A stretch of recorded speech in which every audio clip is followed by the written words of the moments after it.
이 영상에는 결말까지는 아니지만 약간의 스포일러가 들어있습니다. 시청하실 분들은 이 점 유의하시기 바랍니다.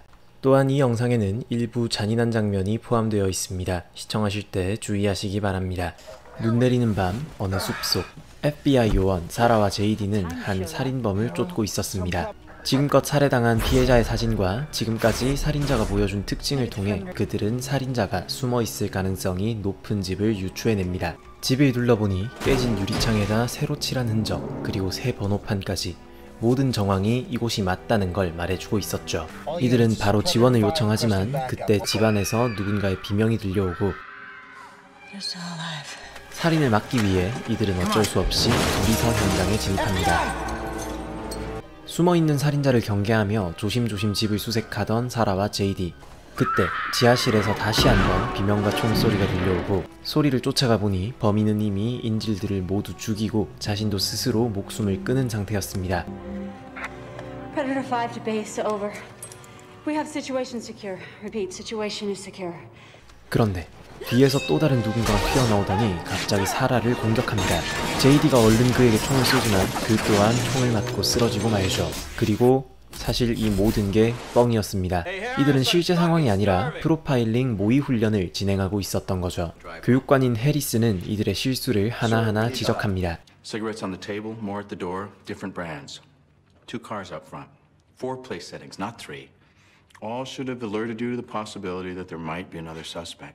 해리스에게 지도받고 있는 프로파일러 훈련생은 총 7명. 이들은 내일 오네가 섬에서 프로파일러가 되기 위한 마지막 훈련을 진행할 예정이었습니다. 마지막 훈련이 시작되기 전날 이들은 술집에서 즐기면서 하루를 보내는데요. 그러면서도 뛰어난 프로파일링 실력으로 주변 사람들을 하나하나 관찰합니다. 잠깐 들여다본 것만으로도 그 사람이 다니는 학교와 전공은 물론 담배를 끊은 지 얼마 안 됐다는 것까지 알아내죠. 그리고 작업을 걸어서 2분 만에 번호까지. 시발 졸라 부럽다. 하지만 모두가 즐거운 와중에 혼자 침울한 사람이 하나 있었죠. 총기 사고를 당해 휠체어를 끌고 다니는 빈스는 우연히 해리스의 사무실에서 자신에 대한 평가서를 보고 말았는데 거기에 프로파일러의 자질이 없다고 적혀 있었던 것입니다. 그리고 그것은 사라도 마찬가지였죠. 그렇게 다음날 최종 훈련이 시작됩니다. 그런데 훈련 시작 직전에 한 사람이 더 추가되죠. This is Detective Gabe Jensen. He's from the Philadelphia PD. Good morning. How you doing? 최종 훈련이 진행될 오네가 섬은 네이비실이 소유한 곳으로 원래 네이비실의 훈련장으로 쓰이는 곳이었습니다. 거리부터 시작해서 자동차나 주민들까지 완벽하게 재현되어 있었죠. 훈련생의 임무는 이곳에 숨어있는 가상의 연쇄살인마, 일명 인형 전문가를 프로파일해서 정체를 밝혀내고 범인을 체포하는 것이었습니다. 그렇게 헬기는 떠나고 요원들은 내일 있을 수사에 대비해 휴식을 취하며 이야기를 나눕니다. 주된 내용은 갑자기 들어온 게이브에 대한 프로파일링이었죠. 뛰어난 프로파일러답게 이들은 게이브를 보면서도 많은 것을 알아냅니다. 하지만 이미 훈련을 통과한 정식 프로파일러 게이브도 만만치는 않았죠. 이렇게 가벼운 해프닝이 끝나고 다음날 화장실에서 고양이 시체가 발견됩니다. 입에는 시계가 물려 있었죠. 살인범의 단서일 거라 생각하며 마을을 수색하는 요원들. 그때 빈스가 사건 현장을 발견합니다.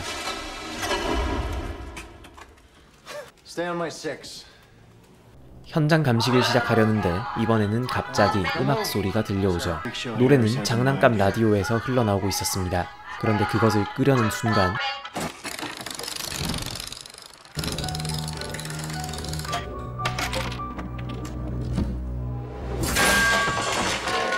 갑자기 트랩이 작동하며 액화질소가 뿜어져 나와 제이디를 덮칩니다. 뭘 해볼 새도 없이 제이디는 꽁꽁 얼어붙어서 시체가 되고 말죠. 그리고 사고가 일어난 것은 바로 10시, 아침에 발견한 시계와 같은 시각이었습니다. 실제 상황이 발생하자 요원들은 바깥으로 연락을 취하려 했지만 이미 섬의 통신은 모두 먹통이 되어버렸고 보트를 타고서라도 섬을 빠져나가려고 하지만 보트는 그들 눈앞에서 폭발해버리고 맙니다. 그리고 또다시 발견된 시계, 이번에 표시된 시각은 12시. 섬을 빠져나갈 방법이 없음을 깨달은 이들은 네이비실 무기고에서 무장을 갖춘 뒤 각종 장비를 가지고 본격적인 수사를 시작합니다. 하지만 별다른 성과는 없었고 시각은 어느덧 12시. 함정을 피하기 위해 이들은 다같이 모여서 범인상을 추리하죠. 범인은 자신들이 이곳에 훈련하러 온다는 것을 알고 있었던 사람, 그리고 아까 열 감지기로 섬을 확인해봤지만 자신들 이외에 다른 사람은 없었습니다. 그렇다는 것은 이들 중 누군가가 범인이라는 것이었죠. 그런데 그때 루카스가 들어오며 게이브에게 총을 겨눕니다. 그가 게이브의 방에서 찾아낸 것은 섬 전체의 지도. 입수가 불가능한 군사시설의 지도를 가지고 있다는 것은 그가 범인일 가능성이 아주 높다는 것을 의미했습니다. 그런데 갑자기 게이브가 쓰러져 버리고 곧바로 다른 요원들도 하나둘씩 쓰러지기 시작합니다. 살인마가 이미 커피에 약을 타놨던 거죠. 불행 중 다행으로 약은 그냥 수면제였고 다시 깨어난 요원들은 게이브를 추궁합니다.